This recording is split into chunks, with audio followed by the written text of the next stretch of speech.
Welcome back to Xylem learning. ശ്വേതാമസ് ആണ്. അപ്പൊ അത് അടിപൊളിയായിട്ട് നമ്മുടെ റിവിഷൻ ഒക്കെ നമ്മൾ സ്റ്റാർട്ട് ചെയ്തിട്ടുണ്ട്.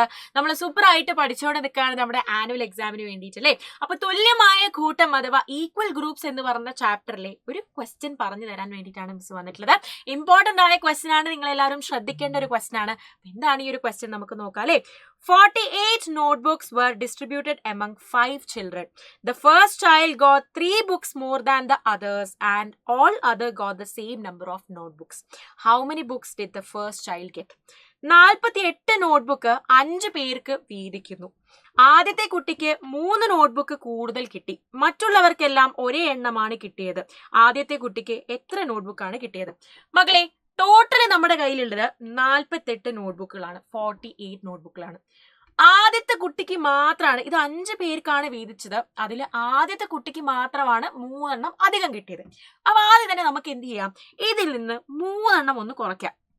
48 നോട്ട്ബുക്സിൽ നിന്ന് അധികം കിട്ടിയ നോട്ട്ബുക്ക് എന്ത് ചെയ്തു, നമ്മൾ മാറ്റി വെച്ചു. അപ്പൊ ബാക്കി എല്ലാവർക്കും ഈ തുല്യമായിട്ടായിരിക്കില്ലേ കിട്ടുന്നുണ്ടാവുക. 48 - 3 എന്ന് പറയുമ്പോൾ 45 അഥവാ 45 എന്ന് നമുക്ക് ആൻസർ കിട്ടി അല്ലേ. 45 നോട്ട്ബുക്കുകളാണുള്ളത്. ഇത് 5 പേർക്ക് തുല്യമായി വീതിച്ചാൽ എത്ര കിട്ടുക? 45 ഡിവൈഡഡ് ബൈ 5 ആണ് മിസ്സേ. 45നെ 5 കൊണ്ട് ഹരിച്ചാൽ മതി അല്ലേ. 5 × 9 = 45. 9 ബുക്കുകളാണ് ഓരോരുത്തർക്കും കിട്ടുക. അപ്പോ ആദ്യത്തെ കുട്ടി അഥവാ ഫസ്റ്റ് കുട്ടിക്ക്, ഫസ്റ്റ് ചൈൽഡിന് എത്രയായിരിക്കും കിട്ടുക? ഈ ഒരു 9 കിട്ടും. അതേപോലെ 3 എണ്ണവും കൂടെ കിട്ടും അല്ലേ. 9 + 3 എത്രയാ വരിക?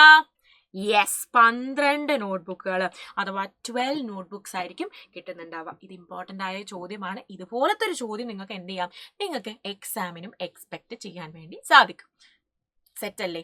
അങ്ങനെയെങ്കിൽ ഒരു ചോദ്യം കൂടെ നമുക്ക് നോക്കാം അല്ലേ. Minha got 3500 rupees by selling pencils. 3500 രൂപ മിന്നക്കുട്ടിക്ക് എന്ത് ചെയ്തു? പെൻസിലുകൾ വിറ്റിട്ട് കിട്ടിയിട്ടുണ്ടായിരുന്നു. It was all in 100 rupees. എല്ലാം 100 രൂപയുടെ നോട്ടുകളായിരുന്നു. അപ്പോ എത്ര നോട്ടുകൾ ഉണ്ടായിരുന്നു? ഹൗ മെനി 100 rupee നോട്ട്സ് എന്നാണ് നമ്മളോട് ചോദിച്ചത്. നമ്മൾ ഡിവൈഡ് ചെയ്യാൻ പഠിച്ചവരാണല്ലേ, അടിപൊളിയായിട്ട് ഡിവൈഡ് ചെയ്യാൻ അറിയുന്നവരാണ്. ഈ 0യും പോയി, ഈ 0യും പോയി. അപ്പൊ ടോട്ടൽ എത്രയാടാ? 35 നോട്ടുകളാണ് എന്ന് നമുക്ക് ആൻസർ കിട്ടും. അടുത്തതോ, if all were in 500 rupee notes, how many 500 rupee notes would have been there എന്ന് ചോദിച്ചു കഴിഞ്ഞാൽ 3500 രൂപേനെ 500 രൂപയുടെ നോട്ടുകളായിട്ട് ആക്കിയിട്ടുണ്ടായിരുന്നെങ്കിൽ എത്ര എണ്ണമായിരിക്കും നമുക്ക് കിട്ടാന്നാണ് നമ്മുടെ ചോദ്യം. അപ്പൊ വേഗം ഇതിനുള്ള ആൻസർ നിങ്ങൾ താഴെ കമന്റ് സെക്ഷനിൽ അറിയിക്കുക. അടിപൊളിയായിട്ട് ആൻസർ ചെയ്യാം കേട്ടോ. നേരെ ഡിവൈഡ് ചെയ്താൽ മതി കേട്ടോ, വേറെ ഒന്നും ചെയ്യാനില്ല. അപ്പൊ മാത്രമല്ല, നമ്മുടെ ആനുവൽ എക്സാം ഇത് അടുത്തെത്തി. അപ്പോൾ വീണ്ടും നിങ്ങൾക്ക് ഓർമ്മിപ്പിക്കാനുള്ള ഒരു കാര്യമാണ്, ആനുവൽ എക്സാമിന് മുന്നേ തന്നെ LSS എക്സാമിനേഷൻസും നടക്കുന്നുണ്ട്. അപ്പൊ നമ്മുടെ സൈലത്തിന്റെ ബാച്ചിലേക്ക് ജോയിൻ ചെയ്യാനുള്ള ഒരു ലാസ്റ്റ് ടൈമാണ്.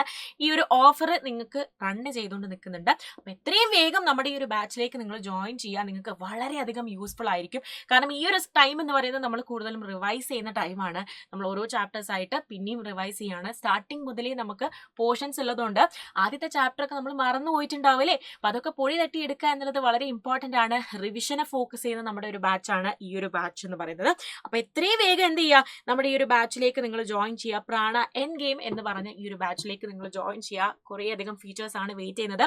മെയിൻ ആയിട്ട് നിങ്ങളുടെ ഒരു കൺസേൺ എന്ന് പറയുന്നത് നമ്മുടെ ടെക്സ്റ്റ് ബുക്ക് മാറിയതാണ്. അപ്പൊ അതിനെപ്പറ്റി ഒന്നും ഒരു ടെൻഷനും വേണ്ട. അടിപൊളിയായിട്ട് സെറ്റായിട്ട് ഈ ഒരു ബാച്ചിൽ നിങ്ങളെ പഠിപ്പിക്കുന്നതായിരിക്കും. നിങ്ങൾ എക്സാമിനേഷൻസ്, മോഡൽ എക്സാമും അങ്ങനെ ഒരുപാട് എക്സാമിനേഷൻസ് കഴിഞ്ഞിട്ടായിരിക്കും നിങ്ങൾ ആനുവൽ എക്സാം എഴുതുന്നുണ്ടാവുക.